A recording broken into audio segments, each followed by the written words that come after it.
So yun mga boss, may nag-comment. Pansinin natin.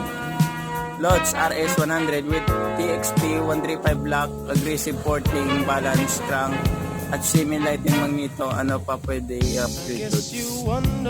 Sorry Lods ha. Hindi pa ako nakapag baklas ng RS100.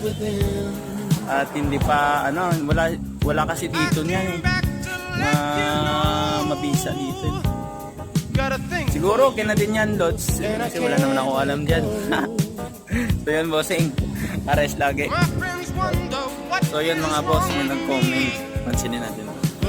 Lods RS100 with TXT 135 block, aggressive porting, balance crank, at semi-lightning magneto. Ano pa pwede i-upgrade Lods? Sorry Lods ha. Hindi pa ako nakapag baklas ng RS100. At hindi